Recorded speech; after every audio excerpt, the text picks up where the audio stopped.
It's cool to face TPA as well because of the season 1 versus the season 2. I think that makes it a bit more exciting, and that match is gonna be more about like see which one was the better champion.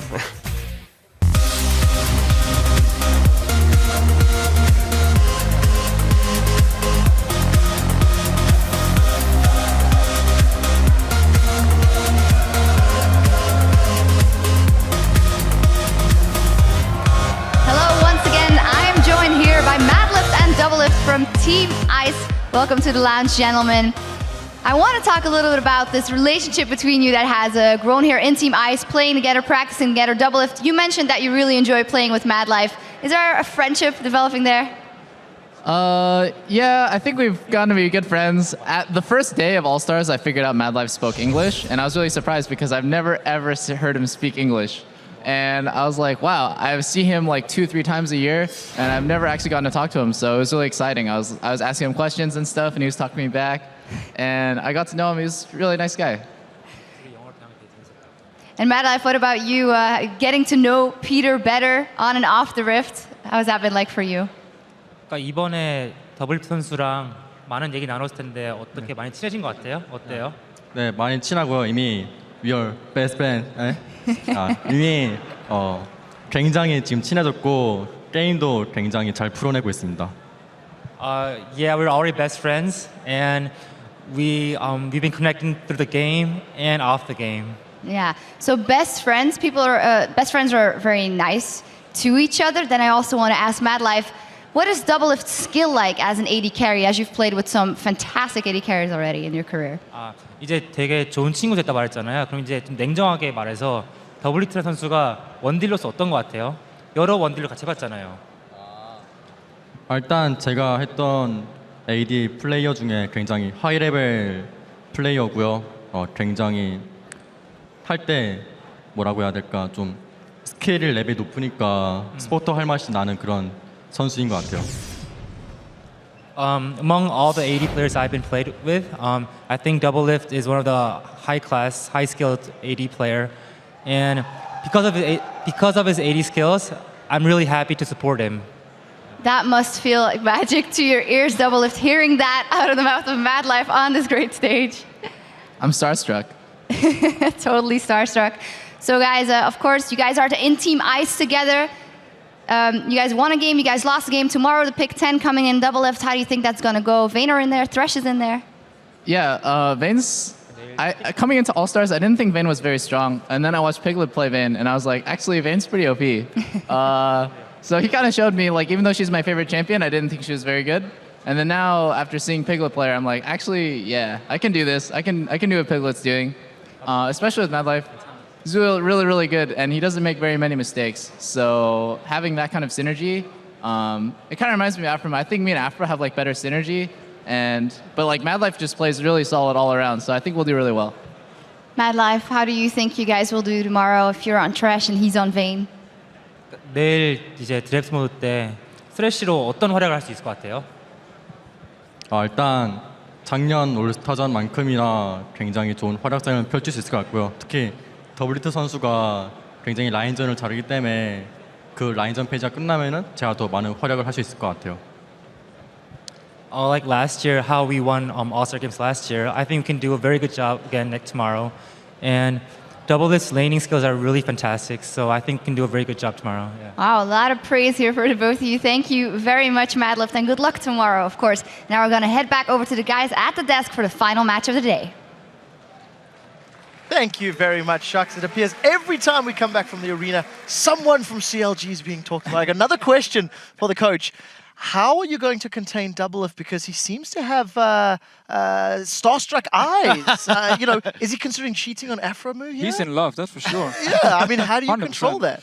Well, I mean, we just let him go out and do what he wants to do during these all-star breaks, so it's okay now. Afro and him are on a break for the moment. So. Wait, what happens if you bring Mad Love back home then? No. Oh. No girlfriends in the house. Oh, right. All right, guys, we are about to head into the last game of the group stage. It is the TPA Assassins versus Fnatic. And the winner here will advance to a best-of-3 semi-final showdown with SK Telecom T1K. It is beautiful and poetic as the Season 1 champion champions take on the Season 2 champions to face off against the Season 3 champions. Now, both teams are tied at 0-3. We saw Fnatic putting up a spirited fight against the heavy favorite SKT T1K. Individually as a team, they all stepped up. They went back to an older style of play, double teleports, assassin heavy. I do feel like SKT gave them those champions. I do feel like Caston wasn't banned away, and I think Fnatic were quite predictable in the picks and bans. Well, so here's the thing, right? So you could call it predictable, but it's like if you give a team like the best champions in the game in each role, or you're like, hey, so we're gonna pick Vayne into a blind pick AD carry, like everyone's gonna pick Caitlyn there so they can bully the lane out. So like it's either you can either kind of pull it one way, right? It's like either the champions aren't actually overpowered or aren't actually obvious counter picks, and then at which point, then why are you banning Castle all the time anyway? Or they are obvious counter picks, and it's not being predictable, it's just doing the smart things that are supposed to win, right? And it's got to be one of those two. And we'll have to see how it works out. And secondarily to that, I feel that Cyanide tunneled a little bit on that Kha'Zix. Monty, what was your take on Cyanide and his performance on the champion? I mean, we've seen some impressive plays. He has gotten some double kills on the dives. He has stolen a Baron, but I think that the takeaway that I've seen from Cyanide is he's not able to truly carry even with a couple of kills. He's had a couple flashy plays, but that hasn't translated really into subsequent advantages. So I have to say, I'm not really impressed. Yeah, I feel Fnatic as a whole has a hard time translating kills into objectives as a team.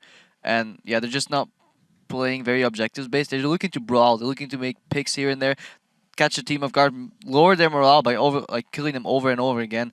But regardless who comes out of this match, I feel they'll have a bit of a glory match against SKT1, but I don't see what any of these teams can offer against our glorious Korean overlords. at least one thing for Fnatic. They get the kills, and then they tend to just be completely over-aggressive. And I don't even think it matters which jungler they actually play here for Cyanide if he wants to help carry the team. It's more Fnatic. Once they get these kills, they need to just learn to back away, don't continue to chase, don't continue to go into team fights, don't start up a random Baron or something. Because in the end, if you do it over and over and over and over, it's going to backfire at some point, and it's what happened for them during the tournament. Yeah, and the thing is, they actually had this like really good window here against Cloud9 where they were like, great, so I was split pushing on Shyvana, and he's getting turrets, and the team is disengaging and backing off. It's like, great, you're playing your strategy exactly optimally. And then they dived in for a 4v5, and I was like, that's not what you're supposed to do. Carry said no flashes. They're like, yeah, we're going to go for it. Right, we're talking a lot about Fnatic. Let's talk about the Type A Assassins. They have also been struggling. I would say more so than Fnatic. Their individual decision-making, individual play, their team play has been on the back foot. I'm not particularly impressed with their objective control either.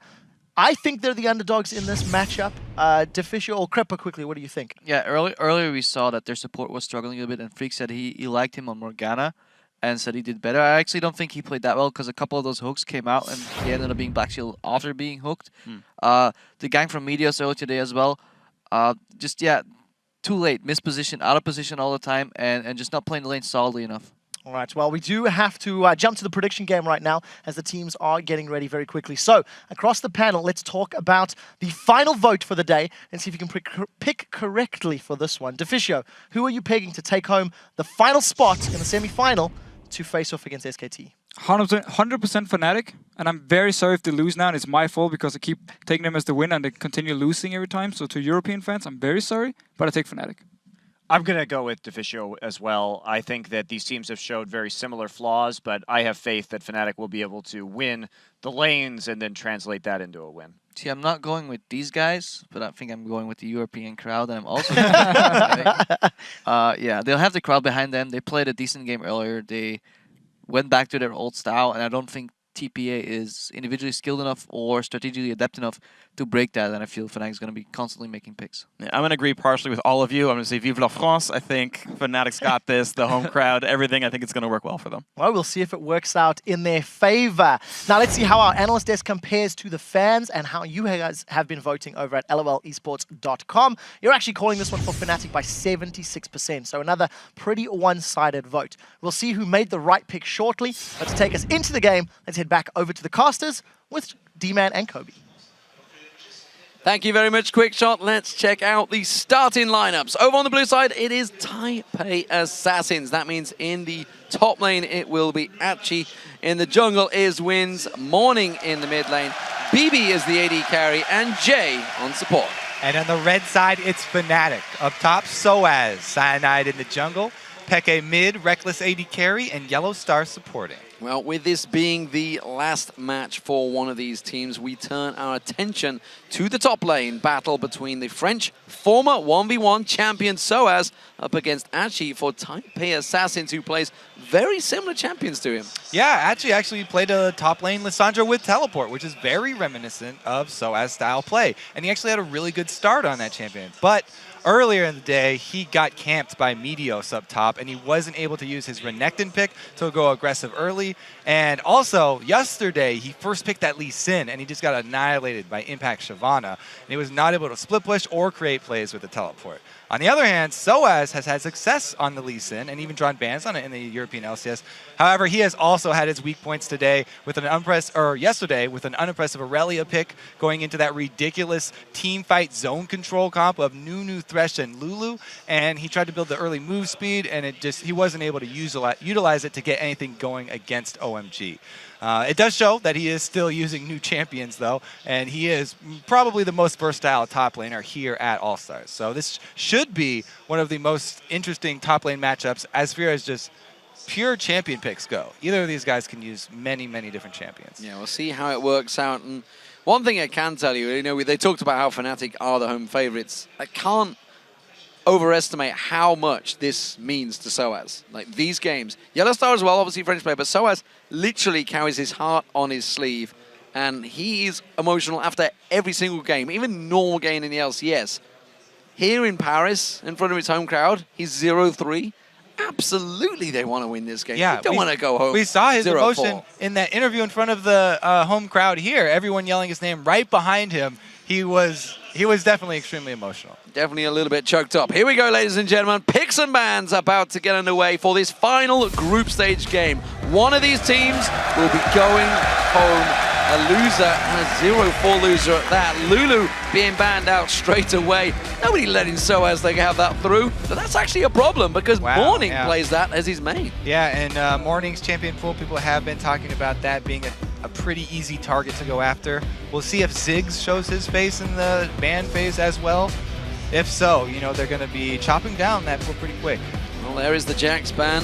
She's not going to be able to play on that one. We'll see whether Lee Sin gets picked in early or banned out as well. Lucian being taken away by the Taipei Assassins. Reckless still not going to let that one through, which I'm still not sure whether that affects him too heavily. I think it does, because as I was talking about in the SKT game, his favorite two champions, the Lucian and Graves, both banned out against him.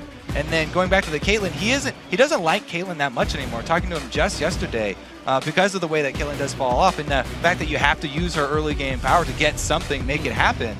I think that, maybe TPA, no, they're not going to continue with that strategy and ban out Graves as well. But taking out the #1 pick, Lucian, is pretty strong. But you talked about it with the Ziggs ban. That means Morning may well be in a little bit of hot water here. There is the Kassadin ban as well, targeted towards Peke. A lot of mid lane focus here. Won't the final ban be from Fnatic? We'll see what they leave open on this one. Remember, LeBlanc is out there. Morning played that one earlier on. We'll see whether they go with that ban as the final choice or whether it will be an AD carry. We'll see what it's going to be. It's coming in a moment. It is Syndra, I believe, that's about to come through, and Kha'Zix's being locked in very quickly. That's going to be Wins, I feel, in the top lane. Yeah, or in the jungle. Wins, Wins in the jungle, very much a fan of Kha'Zix, as pretty much all junglers are. Of course, he chose it in the blind pick that got them here. That's definitely a first pick worthy champion for TPA. Pretty good start for them, but again, mid lane focus here. What is Morning going to play? Because they also ban out the Syndra, who's strong in lane and is a long range mage from the mid lane. We'll have to see. He's probably going to play something pretty safe, trying to farm. The Orianna is still up. Maybe the LeBlanc. A lot of discussion right now between Cyanide and Yellow Star. You can see them clearly being the vocal ones. So as pouring a word in there as well as Peke, trying to decide, will it be the mid lane focus to start with? Without LeBlanc available, it might well put Morning in yet more trouble, taking away every champion he can, and Yellow Star on one of his favorites, Leona. So yeah, Link was talking about the TPA focusing on that LeBlanc pick. Fnatic take it away, and you get the other one. Orianna showing up. Defensive, she can farm okay in the lane, and we saw Link actually in that matchup did really well. Ooh, Zach, potentially. He was played by TPA in them crazy best of 5 series, but it is going to get switched away from Thresh. Would be the wiser choice. They are going to go with that one alongside Orianna. Yeah, the Zac actually was taken by Morning and he swapped up to top lane, and they had a Renekton mid lane to try and lane up against Fizz, I believe it was. But yeah, we won't see him switching around, doing that Zac, anything weird, going with the safe Orianna that we talked about. Reckless currently cycling through. He's been through Graves, Jinx, Twitch, now on towards Vayne. And honestly, these are all champions he's had good performances on. If you think back to TPA versus Fnatic, back at IPL 5, where Fnatic went and won 2-0. That's when he was rocking the Vayne and actually went and beat Doublelift on Vayne himself. However, looks like they may well switch back. We're still clearly indecision about which AD carry because he doesn't know what he's up against. I'm guessing BB will go with the Jinx if it's available.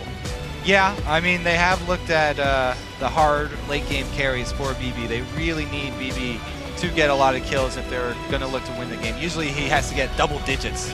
And there we go. He instantly locks in a hard carry for the late game, but it is going to be Vayne. I want to talk about TPA's comp here, though, because they lock in the Kha'Zix plus Orianna. They already have a good ball delivery system. Having that on Kha'Zix in the first place is going to help out because he will probably transition into that tanky build later. And it will even, he's a great champion for starting off that Shockwave because he can get in there so easily with invisibility. So Elise being picked up by Cyanide. We're just waiting to see what Soaz is going to lock in finally. But as you mentioned, the Vayne locked in there. Lissandra actually played this the other day. Actually worked out pretty well for him. It's probably been his best champion so far at this event. Yeah, we'll see how well they can actually control those early minion waves because that's really been the story for all of the solo top laners. When all of these switches come in. Soraka getting locked in. That's going to be Soaz, I believe, in the top lane. Now, cast your mind back. It was the playoffs. He ran it in the top against Alliance, I believe it was, and it was dominant in that top lane. How's that going to work against Lissandra, though? Yeah, he can. The silence is very, very potent against Lissandra. We'll have to see, because usually Soraka shoves up the lane pretty easily, spamming, and we'll have to see how Cyanide actually supports that lane. This is all determined by where the lanes are playing out in the early game, though, because we've seen so many lane swaps due to different jungle starts. Oh, the crowd are going literally bananas right now as they fling bananas around. So, Soraka in the top. Hai will be happy because he's been calling for this champion throughout the whole tournament because he's not here. That's his champion of choice. But unfortunately, he's not going to be in the mid lane for him, but he's still going to be watching at home. What do we make of these two comps? Because this is a pretty wild choice coming out from both teams, I think especially for Fnatic. Yeah, really interesting part is that there are no ignites right now on TPA going against Soraka, and this is Soaz Soraka who takes teleport instead of heal, so he wouldn't even be able to remove the ignite debuff if it was put onto him, since he's using the teleport instead. But TPA do not run with anything to burn through a target. So in prolonged team fights, the Soraka really going to give Fnatic a big edge. Well, as we storm the Rift, drop by Twitter and tell us who you think got the better team comp in Champ Select. You can tweet us about your vote at LOL Esports and use the hashtag TPA or the hashtag FNC.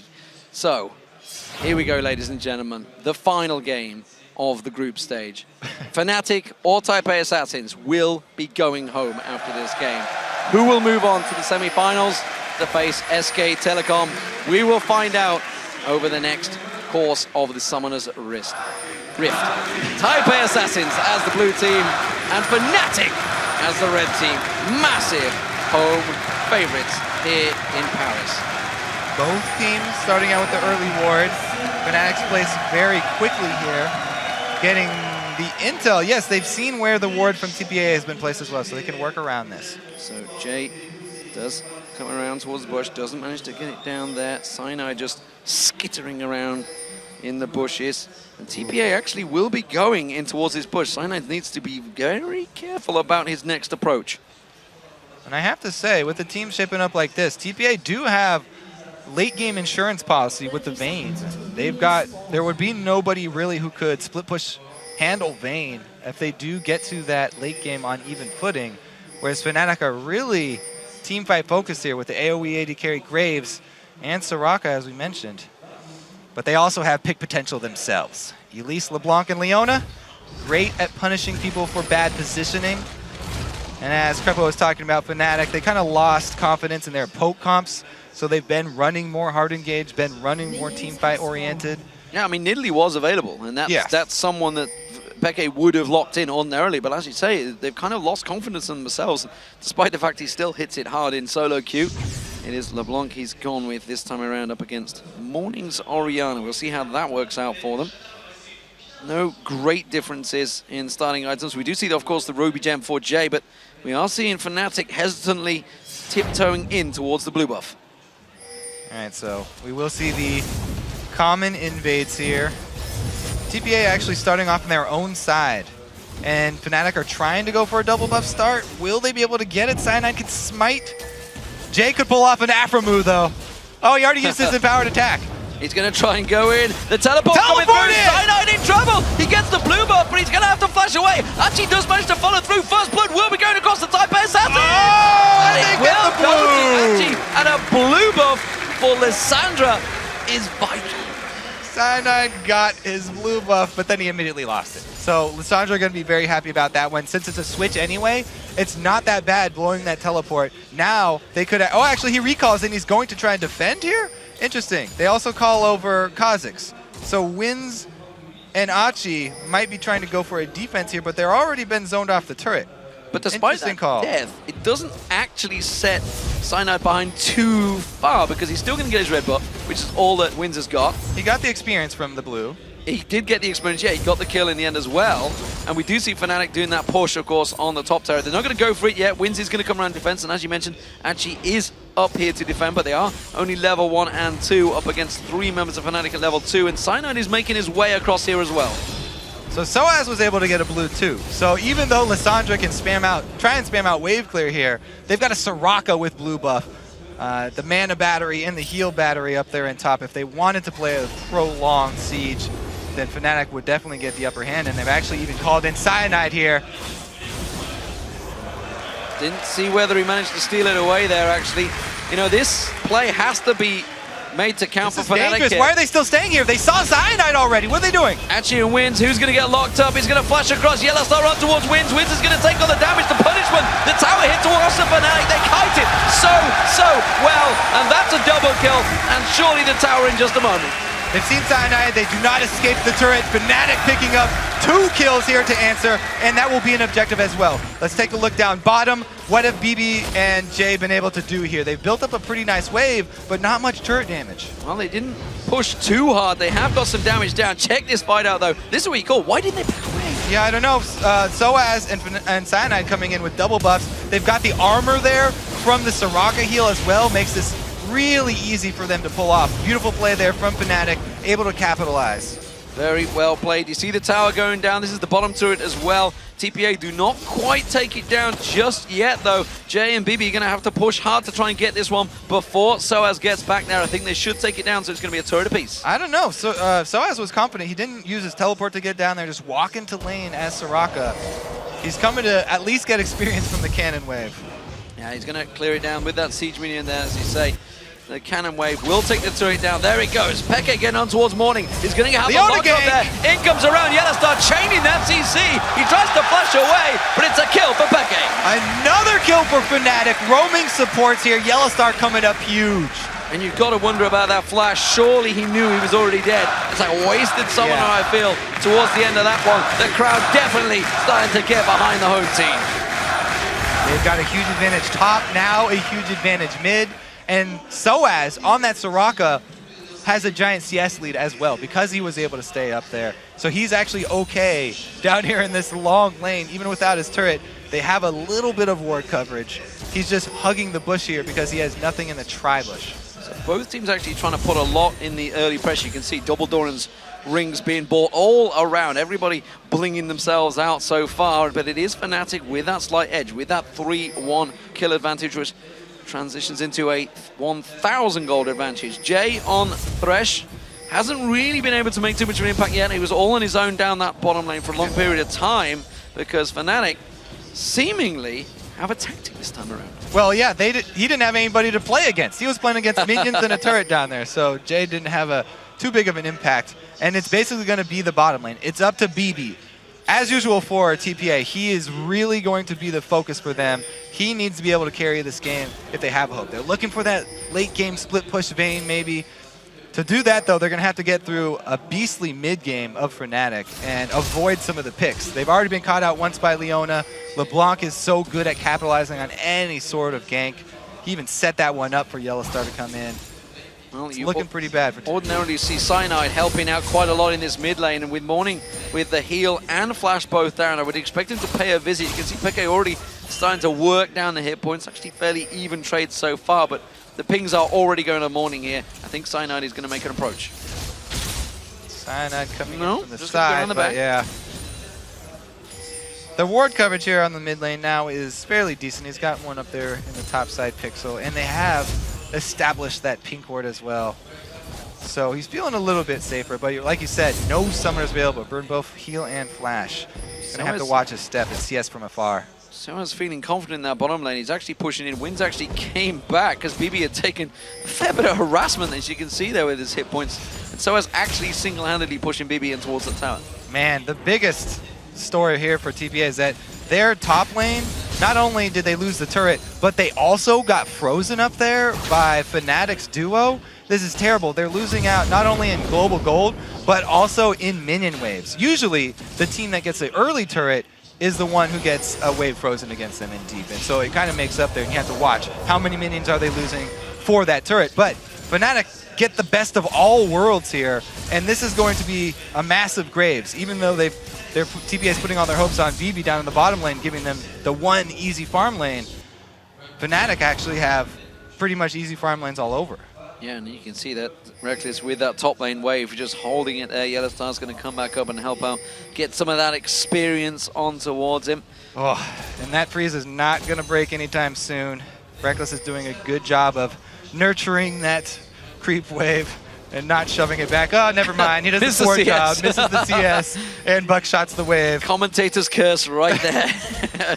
Straight away, but he's going to make sure it doesn't get taken down by the turret. That's why he doesn't want to push it too heavily. You can see down the bottom, BB is trying to do a fairly similar job. Soaz doesn't want to get involved, and this is actually a blue buff invade from Type A Assassins. Right, so this is the common response to a wave being frozen that deep. You got to make something happen elsewhere on the map. They opt to go bottom, but their champions are fairly low level. Vayne has not bought yet, so even though BB is the hope for this team, he's got all the CS, he's sitting with a Doran's Blade. Oh, Archie goes in. It's a hook on Yellowstar. He does manage to get away. You did see the blue buff was on Archie there, and actually, I'm looking towards the mid lane. I can see that Morning had used his shockwave on Peke, but it doesn't look like he's done a great deal of damage. Yeah, it was fairly defensively, trying to get Peke to back off. Now it's going to be a giant minion wave, so see if they can actually defend this. Soraka can clear, but it's how dangerous does Soaz want to go? How close can he walk? Yeah, it's a 3v4. Of course, Soaz, you can say, he can clear those waves quickly, which is what he's trying to do. And it will be enough with that 3v4. And of course, while that's all happening, Reckless is now shoving this top lane. The AD carry, there's the teleport. That's going to be Archie joining back in there. Finally, he's going to get himself some minions. Yeah, finally some experience here for Archie. They spent a while jungling him and the support.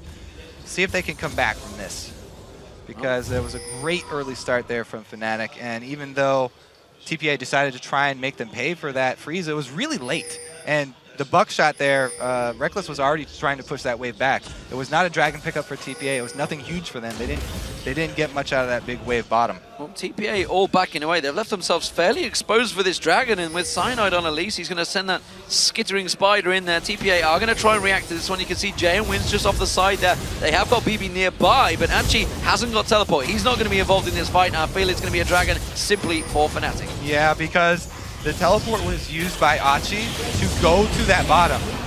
All right, you go for the steal attempt, but Cyanide definitely known for his smites. Good effort there from TPA, try and get back in this one. But again, the teleport was used by Lissandra to go cover that lane that they had given up on, and it was seen by Fnatic. Very easily covered off. So, we'll see how this progresses at the moment with the gold advantage still in the favor of Fnatic. It's now built up to 2,000 gold. It's starting to stretch slowly but surely. Soaz got himself that giant minion wave in the top there. Archie's actually going aggressive, looking towards this mid lane. Yellowstar trying to make a repeat visit. Peke actually going to get away. Solar Flare lands on towards Achi. Achi now going to get focused down. Yellowstar's going to be the focus for Wins. Wins tries to bounce in towards him, gets the finishing blow as well with Taste the Fear, and steps away. It's a good turnaround by Type A Assassin. Yeah, great move there from Wins. They're able to finally come up with something. They get a kill in the mid lane, but how much pressure can they create with this? Mid lane, there's a Graves and LeBlanc here. Pretty good wave clear already from Reckless. He's got that Bloodthirst, so just straight AD does so much for Graves. It's really hard for them to push on this. Well, the blue buff is potentially the focus. They really wanted to get in there, but Fnatic defending in numbers. See, Soaz is rotated down in towards that mid lane while Achi clears out that top wave. He's still got a gigantic CS advantage built up over Achi as well, but he's going to get focused out here. No escape for Soaz. Actually, the contempt from PB helps him on his way. Yeah, so it does not walk close enough to the wall. And TPA do not get anything off of that kill. Besides the money from the actual kill, Dragon had already been taken by Fnatic, and they can't do any pushing. So still Fnatic definitely in the driver's seat, having a very good time with the way this game has started. They can use this strong team fight here to continue to control the map. And we'll expect Fnatic to be the ones making the early moves here. Unless TPA can get another pick, then it's going to be very hard for them to get back in this game. We'll see. Of course, TPA still have a fairly scary team composition of their own with actually going in. If you could lock them up, get them in the right place, Wins could be pouncing in stealth, of course, with that ball delivery system, along with that shockwave. There's a lot of damage able to come out of Type A Assassins. Fnatic can't rest on their laurels. They have a good start, a good lead, but it is not over. Baby's got to be careful, though. Soaz is going out into lane, though. This is the pick. Soaz is going to get caught out in the top lane. He's already used that wish. Meanwhile, down the bottom lane, they're actually pouncing on towards him. Soaz is going to try and get away from this one. Actually does get him down in the end there. Now on the bottom lane, you can see Yellowstar locking on towards Bibi. Cocoon coming out onto Jay. This is actually a haphazard fight by Fnatic. They have to step away, and Bibi's going to try and chase on this one. That was a really bad engage on the bottom lane. Yeah, mismanaged engage, turret dive from Fnatic down bottom, and Soaz, he doesn't make TPA dive. He steps right out into lane. Great lockdown from Lissandra plus Kha'Zix. That's everything you need, the CC as well as the execute damage. So Reckless, he needs to get himself rolling here. BB on Vayne, keeping up in farm, keeping up in everything really, other than the obviously single kill that Reckless managed to pick himself up. Bloodthirster versus a Blade of the Rune King. We'll see how that develops out. Beckett goes aggressive on Morning, chunks down half his hit points and continues the flow with both of them on blue buff. They want to go aggressive. Look at that top lane, though. They got the kill on Soaz. They took him out. They were not able to take the turret, so not converted into an objective once again. The pick just giving them a little bit more experience to catch back up, and that gold. Fnatic still feeling pretty comfortable.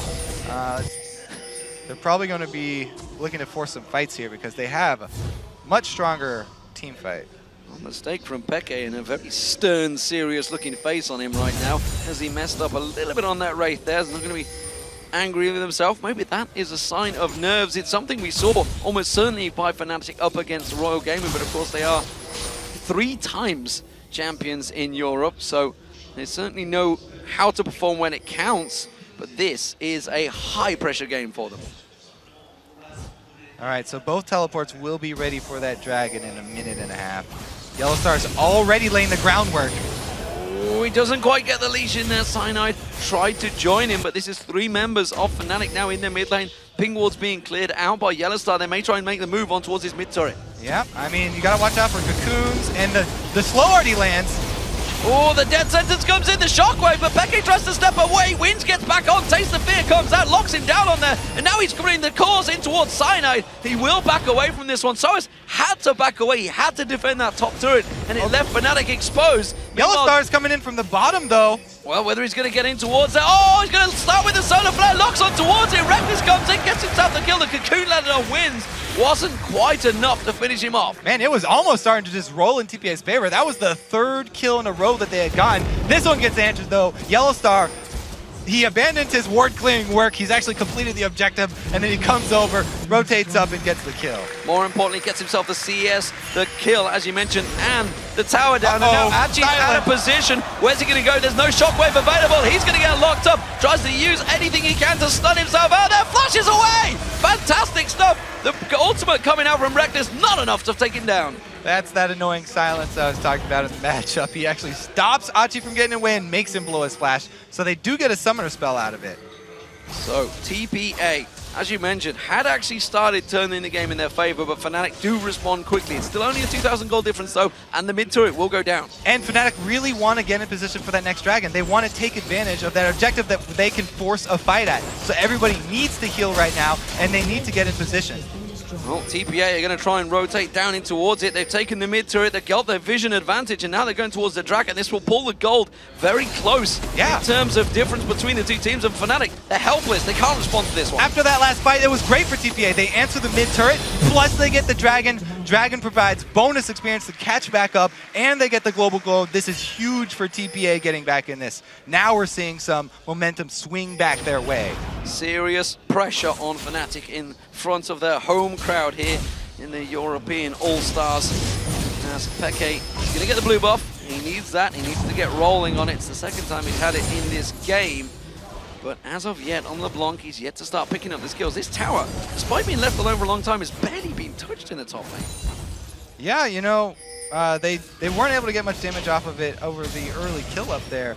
But again, coming back with that dragon is huge for them because TPA are the ones, as I said, with that BB on Vayne, he's got his Blade of the Ruined King completed. He's feeling more comfortable extending further out into lanes, especially when he has Jay there to save him with a lantern or something. So this is not looking that terrible for TPA anymore.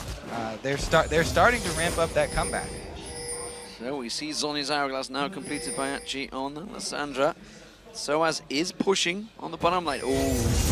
This bottom lane pairing actually may get caught out. Reckless and Yellowstar hiding in the bushes as BB pushes up the lane. He's going to be the focus target. They manage to land the Zhonya's on towards him. Let's lock him down with the solar flare, but Jay's going to try and turn this on. BB put the aggression back down. Teleport's coming in, but it's going to be too late because Achi is already there and they've got the kill for BB.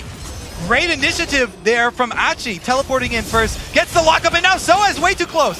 So in trouble, Death Sentence just dashed out of there. Reckless. Peke had backed away, but he's coming back down to join the fray. You can see the Tribush is covered off. Morning's laying in wait as well. It's a 4-on-3. Fnatic is still pushing.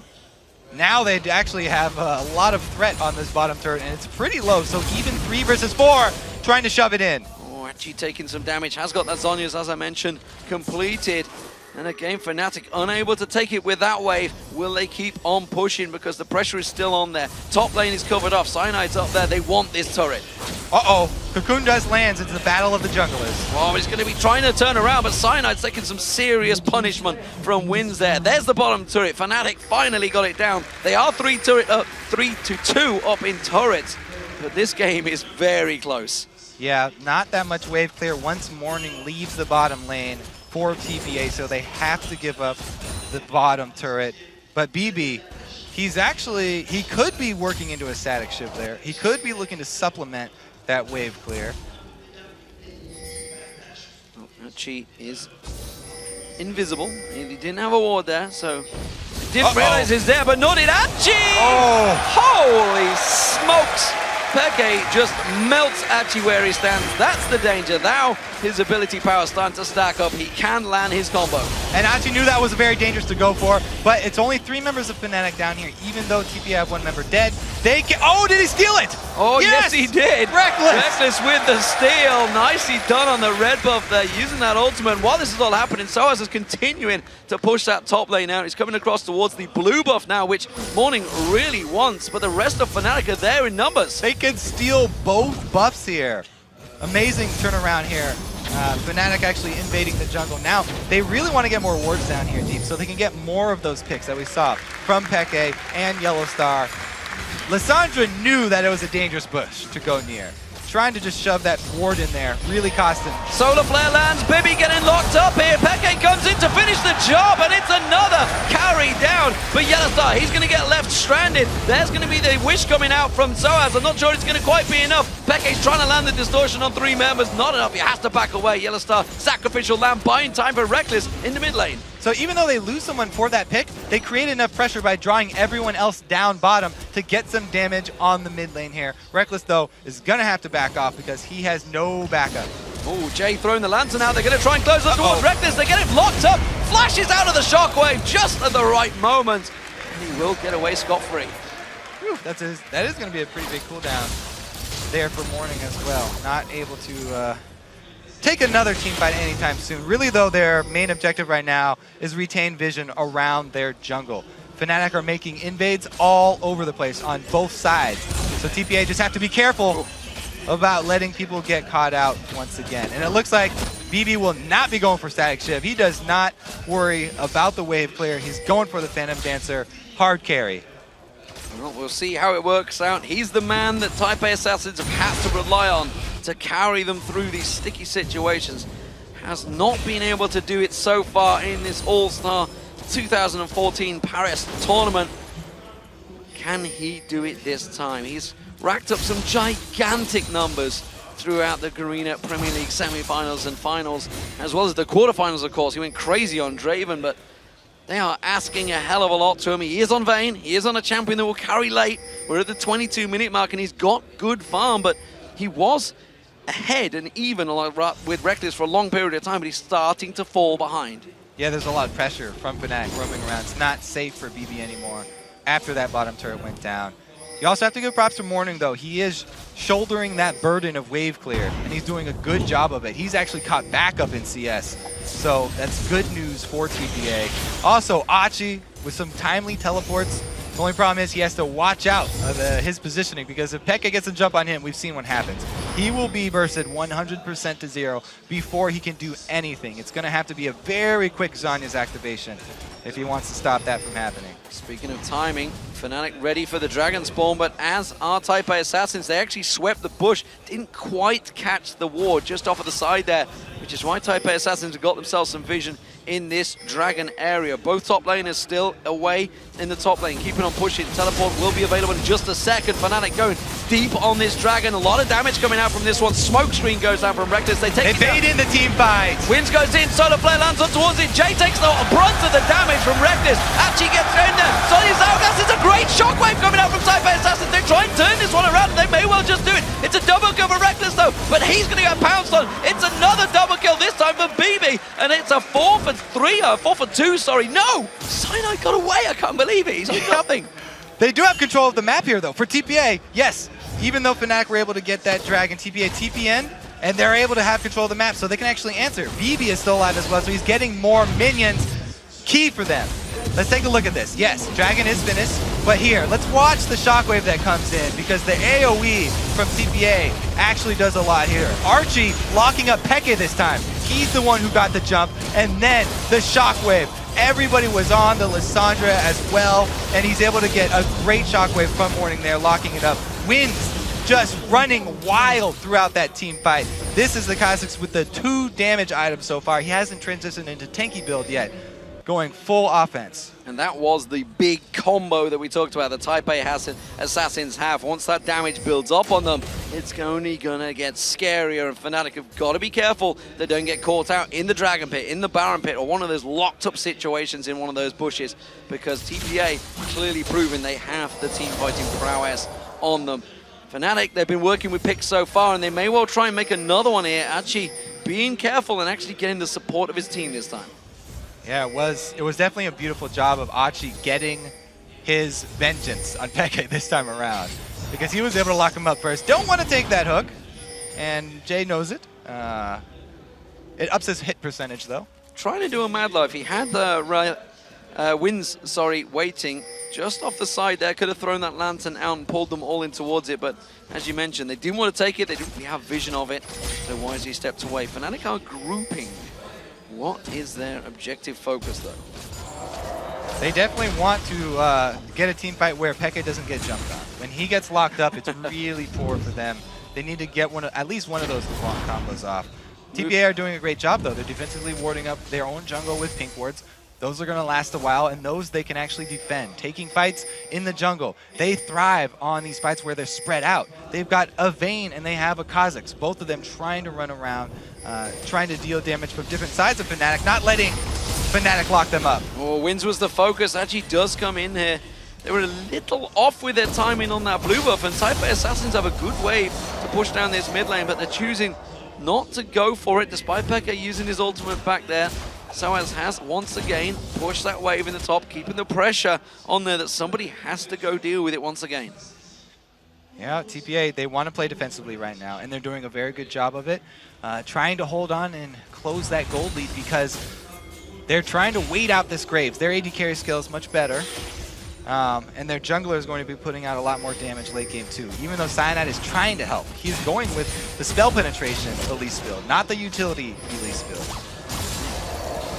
We do see Fnatic trying to catch TPA off guard. Thought maybe a couple too many had backed away to the fountain. Instead, they all regroup in numbers, quick to react there. They knew Fnatic's rotation. You can see there is that ward covering off that mid lane, give them full vision, and there was Fnatic were there in numbers to try and shove down that wave and sneak out one of those mid turrets. There's the vision. You can see it on your screen in that mini map in the bottom corner. That's Taipei Assassin's view. Hopefully we can see Fnatic's view, and it is clearly a lot brighter for Fnatic right now. They have much better vision, although that bottom half of the jungle is fairly untouched. I guess we'll be looking for some picks now because Fnatic don't look that comfortable. Hard for them to siege up around a turret, and they really want to make something happen with LeBlanc, Leona, Elise here. See if they can catch anybody out of position, but TPA are not going to give it to them. They want to hold out, and they're doing a pretty good job.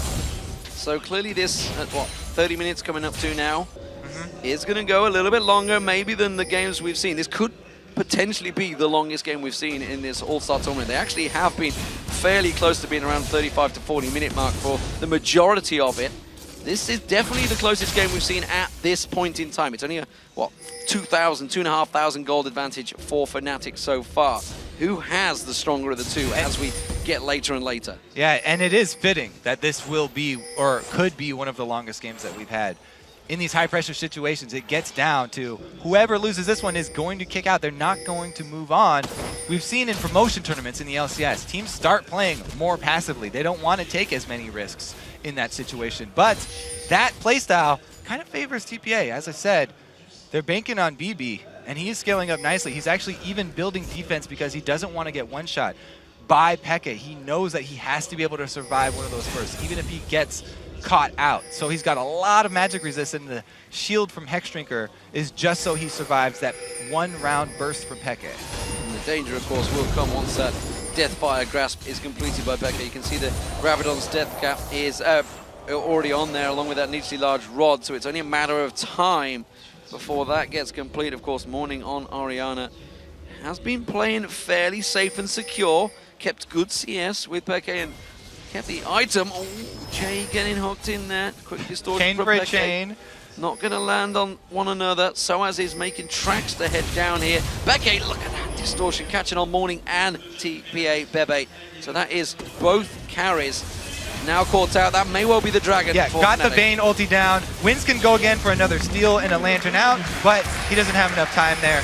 With a Vayne ulti down, it's actually extremely big. Even though it's a short cooldown, Vayne without her invisibility is acidic duck, even though she's still got the mobility of tumble. Ooh. Biggest part is invisibility. They engage! Have they caught out? No, Pekka managed to distort out there. Actually taken very low. Pekka has to flash out. That's going to be the wish coming through from Soaz to keep them topped off. Soaz, Yellow Star is caught out. Pekka comes back around the side, decides against it. But now Bebe, he may catch him in there. Shockwave only pulls in Soaz. It's not enough. Rectis from the side. He's getting free farm right now. Bebe's going to get focused on. Cyanide switches out. Cocoon will come through to moment. That's going to lock on towards BB. BB will be taken down. It was only a 3-for-1, but it was such an important one. Can they feed off objectives? Will they go Baron? Yep, Fnatic are very happy with that. Against Fnatic, Pekka! Pekka finds Achi just towards the end there. Now they absolutely will go Baron. No jungler on the field for TPA. Easy call for Fnatic here. There's no shockwave even for Morning, even if he could get there. Not a lot of threat. Huge win for Fnatic. Jay takes in this hook with the team not quite all in position. And even though they get the lock up here, the sustain, Soaz with the heals, able to back up the rest of the team. And the secondary engage here too. Bebe flashes over to get this one. And the tumble out, Morning only hitting one person with Shockwave. Just such a disoriented fight here.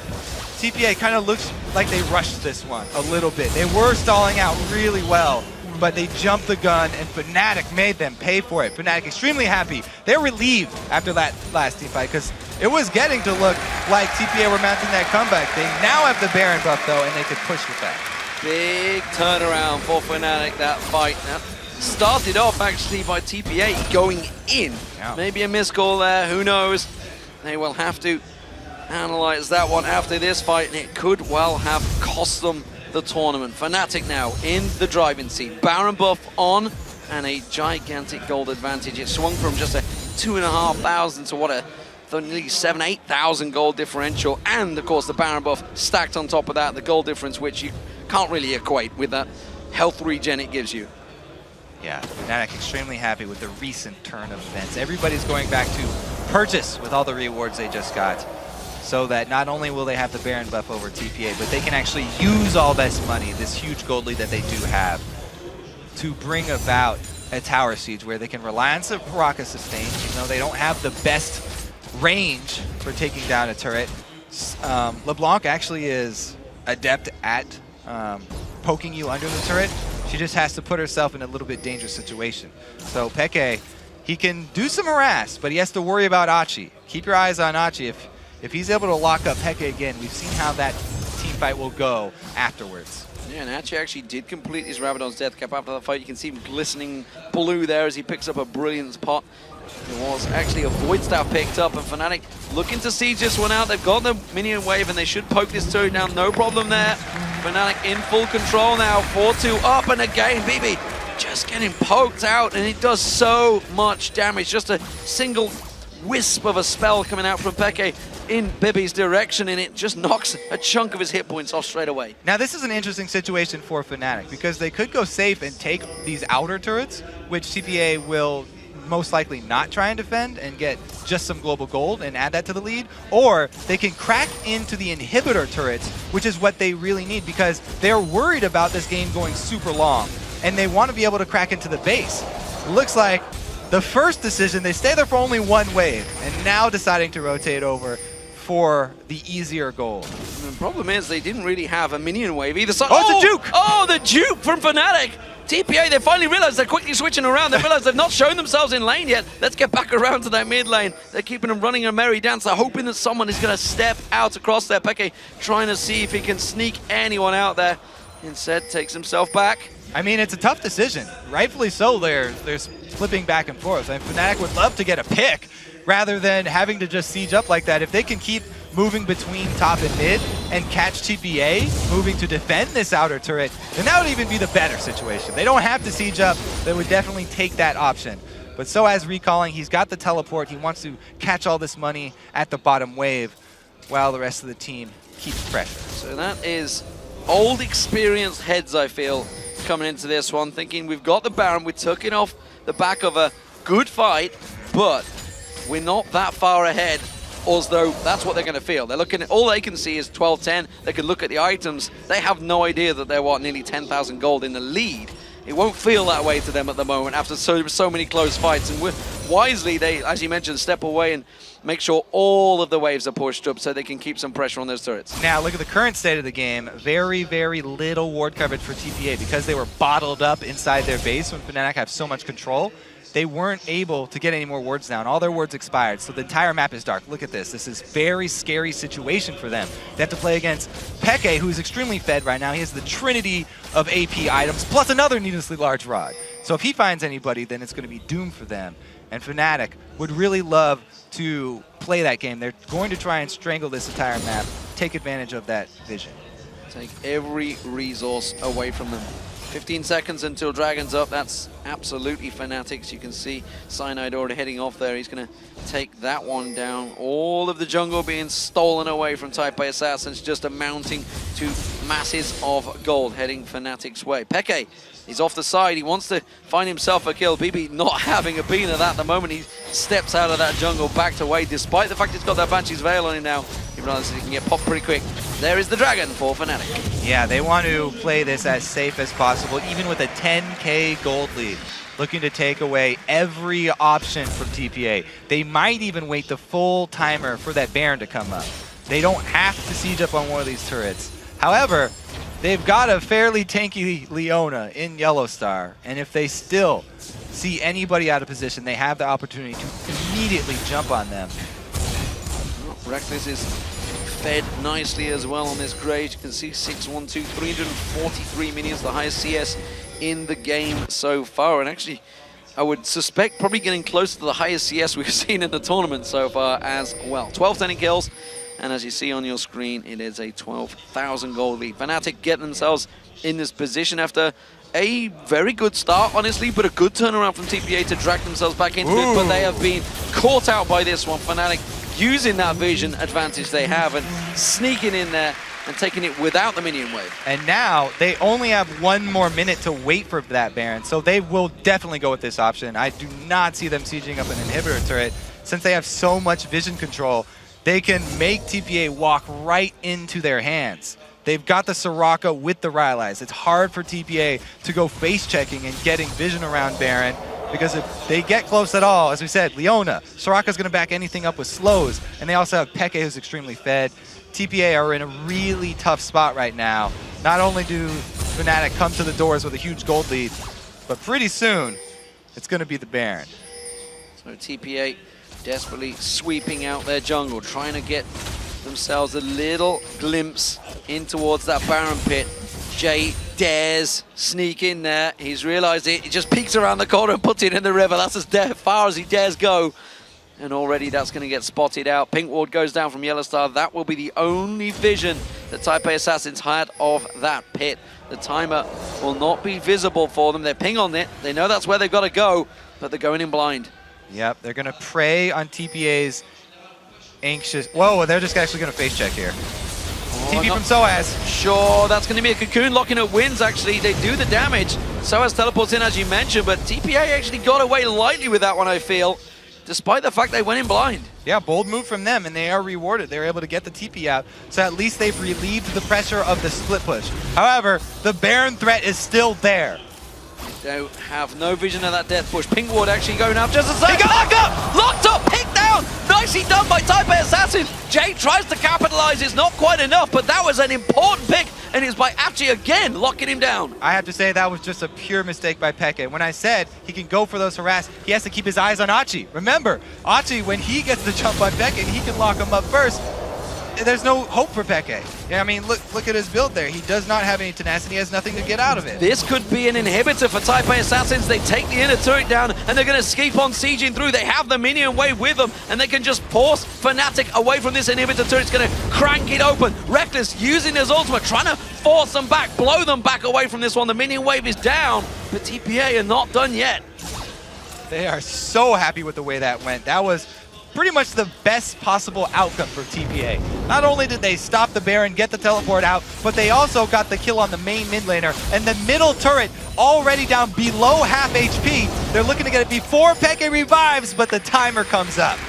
Well, they put a good siege on, they got a good dent into that turret, but as you mentioned, Peke is back alive. Look at that, you can see in the top turret being worked down by the minions. Soaz is going to have to go up and deal with that one. That's going to delay. The Baron is up. I'm not too sure whether TPA want to start this one off. They're going to try and set a trap. Ooh, a Baron bait of their own. I don't even Fnatic think that TPA would do it. Now the ball comes out and they're aware. Well, the cocoon does land.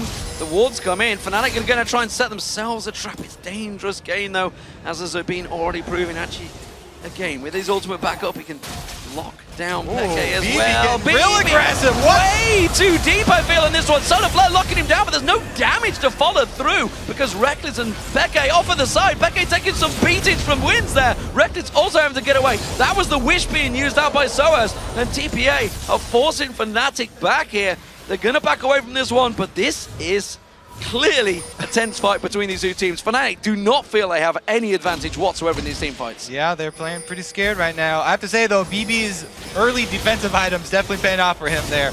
the Banshees and the Hexdrinker. Now though, Fnatic with the recall of the jungler, they can just burst this down. Oh, they've got to be careful they don't get caught in the pit by that shockwave. It is available. Morning's going to come in. Keeps a Rast down on towards him, but the Baron is coming. There's the shockwave. Morning getting locked up. The rest of the team locked, focused on towards him. Reckless comes in, gets himself the kill. Win with the voice mics, trying to keep them away. Jay has got his play back available, but he's going to get locked down. You cannot escape.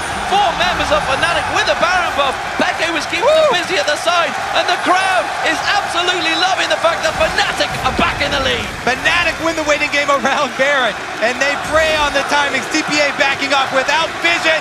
Fnatic get the Baron buff, and they're looking to end the game on this push. The stadium is erupting as is Achi. The SOAS moves in. Every move, every blow is being cheered on by this French home crowd. As SOAS manages to get himself the kill. This is going to feel so good for the Fnatic fans as they push on through for the win. TPA almost had the comeback, but now Fnatic on the Nexus turret. BB locked up, BB goes down, wins his focus, he gets dropped, he gets to the fountain, it doesn't matter, Fnatic are on the Nexus turret, they're going to surely take one down, the second will fall, and Fnatic get through to the semi-finals to face SK Telecom in the All-Stars Paris. They pull it out, congratulations to Fnatic.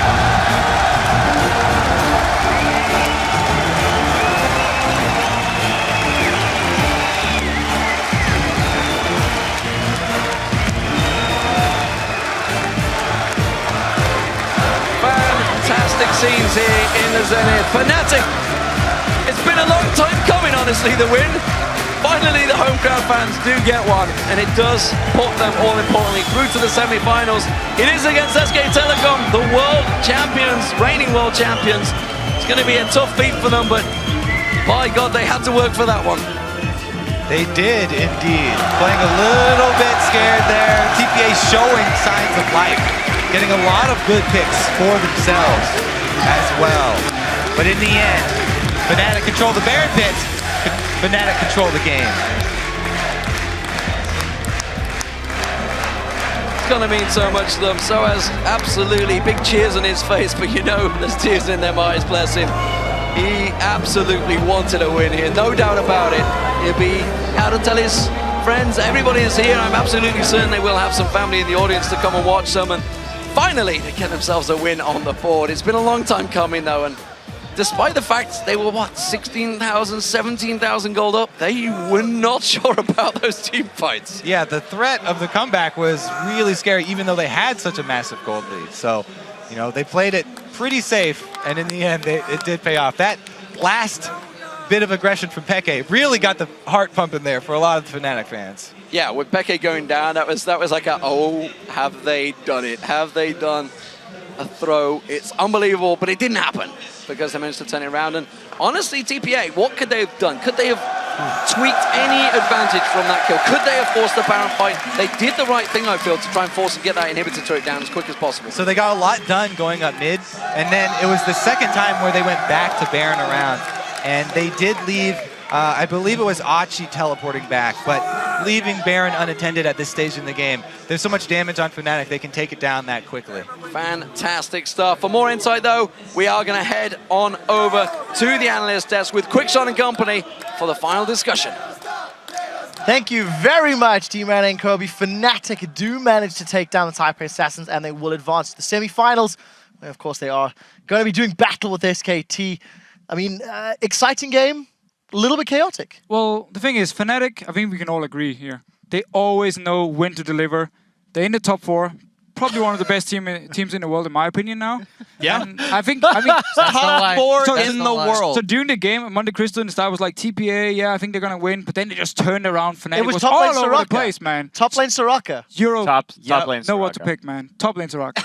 Yeah, I actually do have to say that I think that in this particular instance, top lane Soraka was actually quite a good pick, because if you can silence the Lissandra, she's never going to get that ultimate off and you can just kill her. Is So, SKT ready for top lane Soraka? Not sure. Hey, listen, I think- Deficio called I them the think they best team are. in the world. 1-3 in groups, and that's Top it. 4 team in the world. Top 4 team. Touche. Well covered. Well, we'll see. We'll see how they do tomorrow. I mean, the last time they faced a mid-tier Korean team, they got crushed in the IEM finals.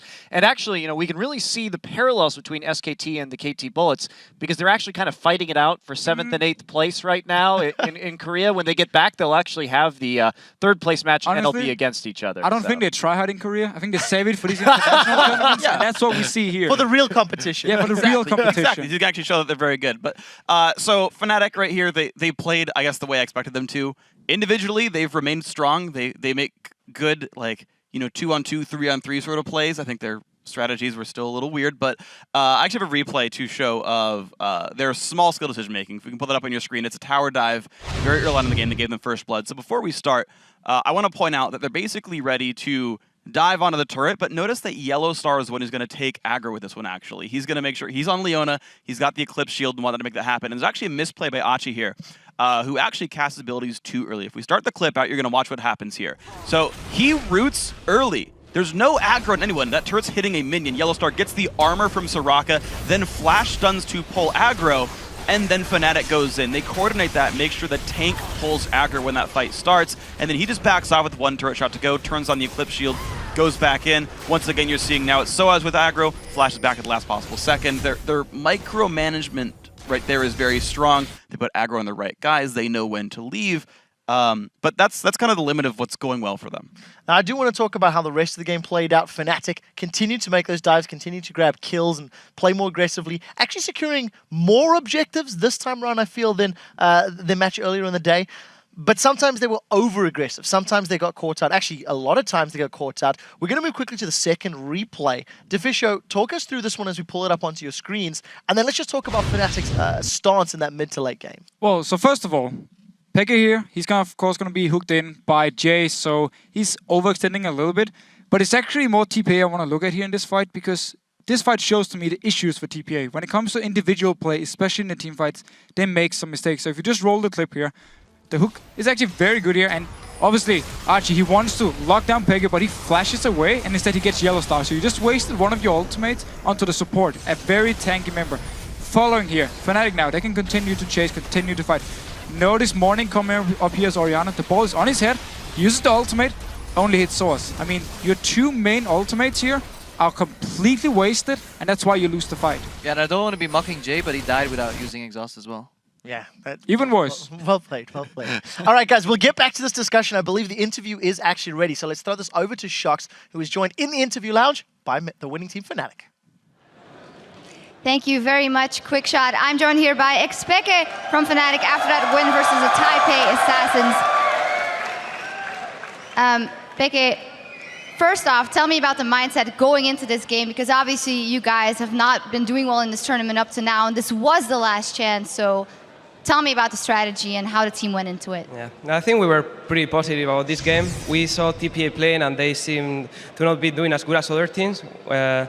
So we were like, okay, we can still make it. We just have to play this game like we play the others, but try to do less throw later, and then it will work. We still did some throws, but it worked out anyways because we were really ahead these games. It was not like we were really close and then we throw and they just finish.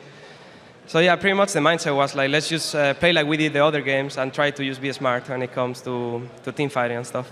Well, I'm not going to let you glance over it that quickly because it was able that it went back in TPA's favor when you guys were around Baron, and Yellow Star talked about how confidence is a big issue for you guys throughout this, and then you go in and you die, and what does that do to you at that moment, and how do you keep the guys going, and okay, we can do this, we have to finish this out? Yeah, it was, Lysandra reacted really fast. She had no ward where I was, so I didn't expect her to think I was there, and I used like W ultimate and C ultimate before I even land. Like I couldn't go back at all. So she was really fast, and after that, of course, I got nervous because it's like, okay, my team can defend Baron, but they can still push mid and maybe take inhibitor.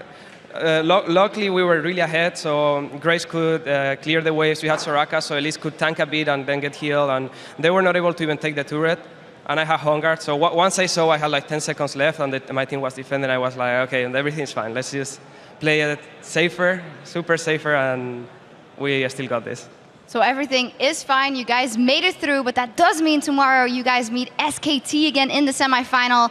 you put up a good game against them today, but something tells me that that wasn't maybe the full SKT that we're going to see tomorrow. What do you think in a best of 3 can you guys realistically do? They are a really good team. The problem is all their players are really good and they make like almost no mistakes. Every mistake they make, they try to make up with doing something better somewhere else. And they are a really hard team to play against, but it depends. You never know how it can go. But today, at least, we did good versus them. We will see tomorrow. It depends a lot on the picks versus them, because normally they have really good picks. And this game, even though they had really good picks, they still wanted to show off the SKT Telecom skin, so it was not the best team comp they could get. That's why I think they couldn't do as much as if they had other setup. So, a lot of people are shouting here for Fnatic the whole day and the whole tournament, actually. A lot of fans behind you. Is there anything you want to say to them? Anything you want to say about the event? Yeah, the event is great. I didn't expect like so much support. I don't know, like we lost the first 3 games and still we got cheered like if we were winning all the games. So it feels really good after the games. Thank you guys. Well, thank you very much, Pique, and good luck tomorrow versus SKT. Thanks. Now we're going to pass it back over to the guys at the analyst desk. Thank you very much, Sharks and Pique, of course. And also to the entire crowd. You guys are fantastic. Been blowing our minds all day. We were in the middle of a discussion. I do want to get some closing thoughts before we start wrapping up the day. The bullet points that we were summarizing: Fnatic overextending, over-aggressive. It was backfiring on them. And it was great to hear Pique actually openly admitting, look, SKT was showing off a little bit and maybe not playing to the best of their ability, so to speak, but they still lost. And that's the scary thing. Yeah, well, Pekka mentioned it would be about picks tomorrow. I don't actually think it would be a pick so much a strategy.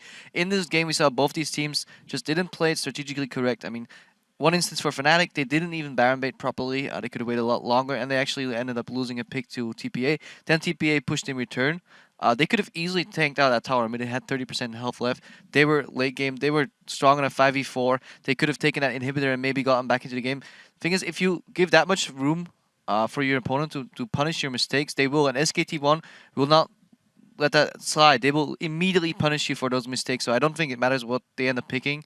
SKT1 is just stronger strategically than Fnatic right now. Yeah, I completely agree. Completely agree, of course. Yeah, Fnatic, they beat TPA, but it wasn't pretty. And that's just the whole thing for Fnatic. Krepo said it just himself here. Had SKT been in a position to go up there, get inhibitor, they would have done it. They would have taken it, got back in the game. TPA didn't do it. That's why TPA are now out of the tournament. Fnatic move on as the last seed. And honestly, as much as I hate to say to you, yes, Korea is better than Europe. Yeah, well, I mean, we know this. Well, I tell you what, I think that's enough for now. Right, thank you very much for your insight, guys. I do think it is time to take a look at the standings to see how the teams stack up. Finishing at the top of the table is SKT TK1 with another perfect 4-0. Next up, we have Cloud9 at 3 wins and 1 loss, and just behind them are OMG with 2 wins and 2 losses. They're followed by Fnatic, just barely making it into the semifinals at 1 win and 3 losses, and rounding out the bottom of the table are TPA Assassins, finishing at 0 wins and 4 losses. Yeah, of course, after our games today, we have our bracket completely filled in. So let's take a look. Facing off tomorrow in the first semi-final best of 3 will be Cloud9 and OMG. And following that will be SKT T1K playing against Fnatic in the second semi-final, with the winner of both series playing in the finals on Sunday, which will be a best of 5. Now, that all take place on Saturday, starting with another challenge match featuring the Pick 10 game, where the Ice and Fire teams must choose between the champions you voted on. And that will be followed by the 2 best of 3 semi-final matches in the All-Star Invitational. Now that all gets underway on Saturday at 1 p.m. Central European Summertime, which is 4 a.m. Pacific. I'd like to extend a special thanks to our guest analysts Monty and Krepo for joining us today. We will unfortunately have you back tomorrow. And now for myself, Deficio, Freak, Shox, Jat, Joe, Kobe, D-Man, and the entire live broadcast crew. Thank you guys so much for watching, and we'll see you right back here tomorrow.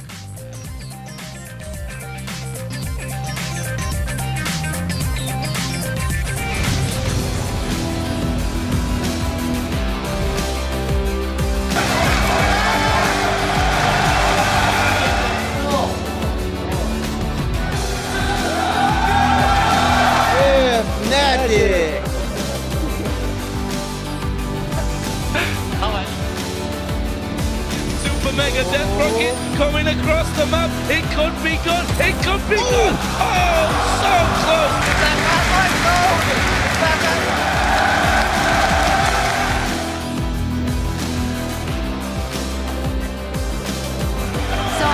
Very nice to be talking to you here today.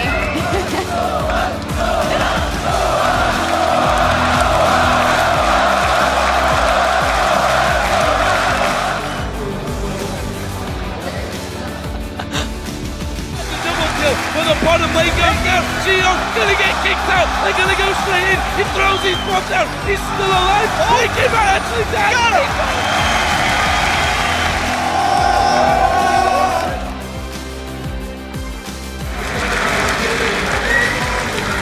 Faker's looking to maybe try and make a play. He's gone in. He's gone for Cyanide. He wants to try and pop him down. Maybe enough. He gets Cyanide down before the Baron drops. The Baron is so low. It's going to get stolen away by Faker. This is tragic for Fnatic. Pekka is going to get dropped there. What sublime play by the Season 3 World Champion.